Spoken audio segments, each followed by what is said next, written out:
So, a couple weeks ago, I made a video about the Gundam UC timeline, and if there's one comment I got above everything else, it's Mrs. Reconguista in G before turn A. Amazing quality, such an underrated channel. Mrs. Reconguista in G after turn A. I love your takes for each show. G Saver does truly suck. By the way, if you're counting turn A as UC, I think you have to count G Rico too. Haha, so you have more Gundam to watch. Haha, haha, haha. Help. Welcome back to another video. Today, we are going to be talking about Gundam Reconguista in G 2014, directed by Tomino. Yoshiyuki Tomino? But this sucks. Okay, look, more on that in a bit. But today, we are going to answer the age-old question, is Gundam Reconguista in G really a part of the UC timeline? So without further ado, let's get started. Also, by the way, I'm going to keep spoilers here pretty light.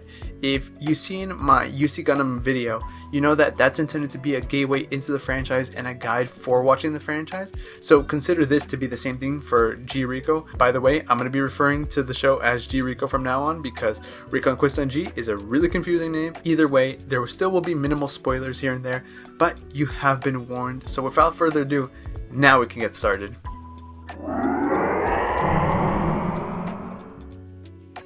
Before we actually talk about the show itself, it's important to go over the history of the show. Like I said, Tomino created this. Yes, the same guy who made the Devilish Samurai back in '79 and Mr. Moustache in 1999. Yes, he's come back to make this really interesting show that we're gonna get into in just a second, I promise. Just bear with me for a second. But this show was created for the 35th anniversary of the Gundam franchise. As you know, for the 30th anniversary, he made Ring of Gundam. Sadly, that didn't go anywhere, but G Rico did end up going somewhere, so that's cool. Great, right? Yeah. And so as it is the 35th anniversary of the show, he wanted to make a show that was a legacy to the franchise and that would stand on its own 2 feet and that looked really nice and had a really great, fun cast of characters and a show that you would just love overall. I don't know if he necessarily succeeded. But look, honestly, I feel like he should have stopped at turn A. I think turn A was a perfect end to the franchise for him. And it sucks because G Rico tries to mimic that, but it doesn't do it as well. I know a lot of people in the community love G Rico. I am not one of those people, sadly. If you like G Rico, honestly, good for you. I wish I could have loved this show. I wish I could have liked this show. Sadly, I didn't, but we're going to go over why that is. And in order to understand what's wrong with the show, well, we have to understand one central element.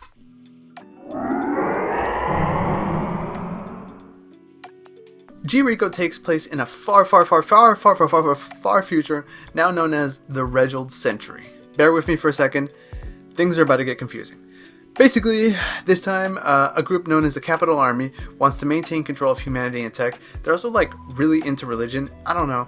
And one cadet at the Capital Guard, Bellri, ends up piloting the main Gundam known as the G-Self after a run-in with a pirate named Ida, who fights for a faction known as Ameria. And they're bent on freedom from the Capital Tower because the Capital Tower is limiting their resources, as they naturally would, right? Also, it turns out Ida's not a pirate. They're not pirates. They just want to be separated publicly from Ameria so that it doesn't look good when they deal with politics and shit, right? They're just freedom fighters. And then there's Bellri's not love interest, who shows up in the show, doesn't really do anything else for most of the show, besides take care of this girl with amnesia. And then, of course, there's the great many factions of the show.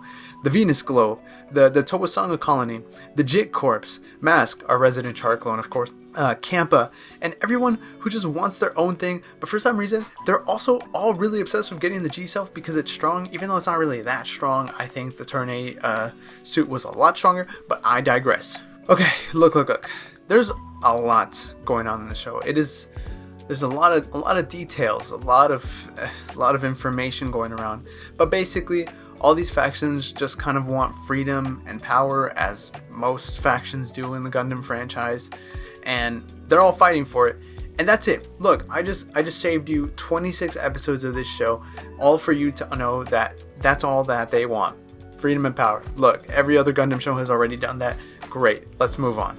But sadly, unlike those other Gundam shows that do a good job at explaining these factions, this show does not, because that's the main issue with the show. On top of the fact that there is so many factions, it is just exposition upon exposition upon exposition.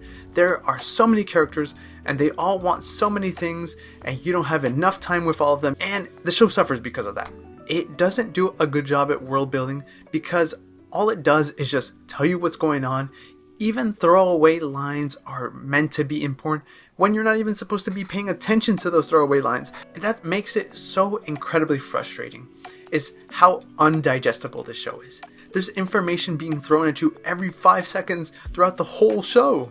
I am a firm believer that if this show had been longer, I think it would have had a lot better time fleshing out this story, fleshing out these characters, and fleshing out this world. Most Gundam shows are roughly 50 episodes, give or take, and I think this would have benefited from something like this, because these are really interesting characters, and I do see a world where this could have been an interesting story. It just sucks that it felt really rushed, and they didn't really have the creativity or imagination to give you those plot elements and those story elements in a way that was fun and interesting and unique. And that's not to say that the whole show is bad.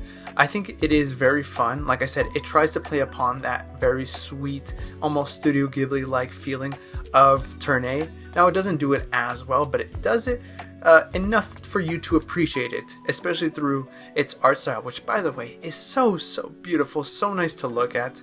And the characters are mostly good, but it's hard to forgive a convoluted plot that can't even tell a cohesive story. Even so, it's not all that bad, because, well, we have...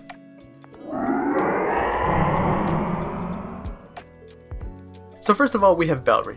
He is a very carefree soul who is way too fucking overpowered. Look, I get the UC timeline has an issue with just throwing pilots in suits and then they suddenly just know how to do it. Most of the time it kind of boils down to new type bullshit, but in this, new types are brought up like maybe once throughout the show, and it's a throwaway line, like I said, and they don't really focus on new types as a concept at all. After his first kill, and we've seen this with many other pilots who tend to get darker as the show goes on because they feel the impact of war and killing other people on themselves.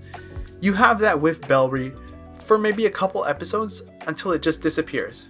So he ends up killing Ida's lover. This is, okay, look, I said light spoilers. This happens in like episode 2. I'm sorry. And it takes a toll on him. He's like, oh shoot, I did this very bad thing. I have to make amends for it. And he does this for maybe like a couple episodes, and then by the end of the show, you kind of realize, wow, he has not grown at all, because he just forgot that even happened. He just keeps fighting, and suddenly you realize he's not really much of a changed character. He's seen some shit, I guess, now, but nothing really changes within him.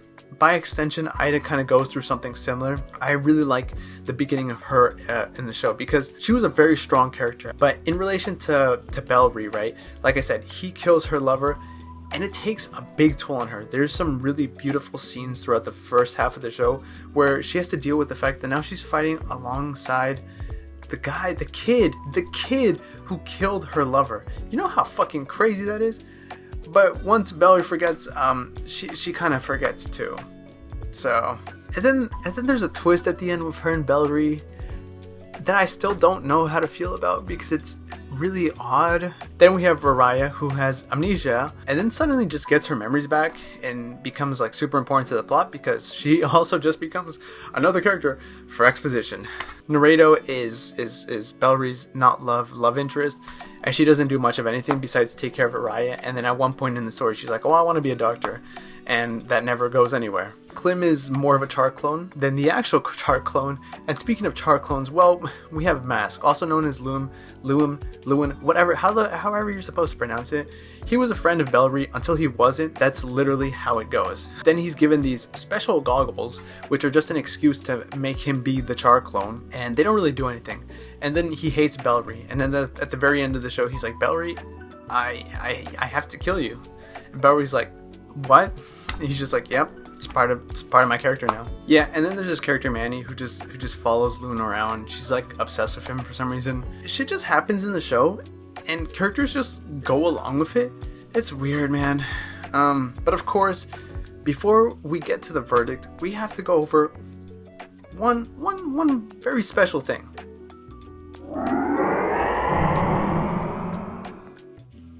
Yeah, so the G-Self looks cool. I like the backwards V-fin. I think it's a really nice detail. Most of the backpacks in the show are fun, you know, they're little gimmicks. But yeah, also this show has a shit ton of mobile suits, and they all kind of just come and go. And some of them are nice, but they just show up for like an episode or two and then disappear. And a character will just come back and is like, hey, I'm big, strong, and powerful now because I have this new mobile suit. And then they get defeated by the G-Self and they're like, wow, I really want the G-Self now. Even though most 90% of the characters can't even use the G-Self because of a plot element. Since there are a trillion different factions, you know, there's a large variety of mobile suit designs. And I think they're overall pretty cool. Like this one. And this one. And even this one. Oh, and especially this one. I think this is probably one of my favorite ones. Arcane. So that brings us to our final point.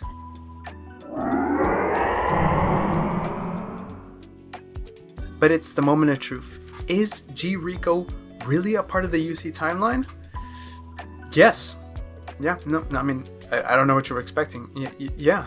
Tomino literally confirmed it. I mean, he actually said it takes place after Turn A, but for some reason, everyone seems to think it takes place before Turn A. I mean, if you look up a UC timeline map, you'll see what I mean, which is kind of weird. And there are a lot of references to the UC timeline, but it's kind of in the same way that Turn A references a lot of the UC timeline, where they'll find artifacts from the past and refer to it as the Universal Century and this and that. And I think the reason that most people don't consider this part of the UC timeline is because it only references the UC timeline and not the dark history. And so therefore it like contradicts what Turn A says. But I don't think that's a valid argument, considering it doesn't need to reference all that. It just references the UC timeline because, well, that's the legacy of Gundam, right? That's what most Gundam watchers know. But what does this mean? Not really much. If you know the franchise, you know that things are constantly changing.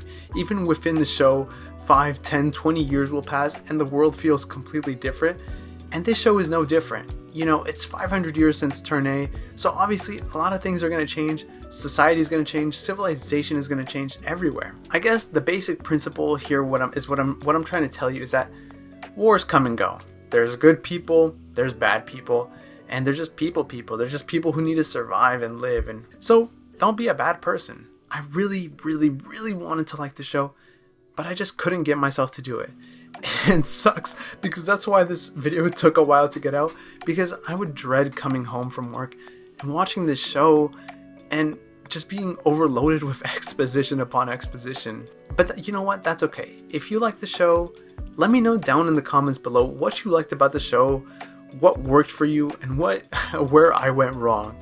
I'm really curious to see what people enjoyed about this, what grasped people's attention that I didn't see. As per usual, thank you, and thank you for taking the time out of your day to watch me talk about weird naming conventions.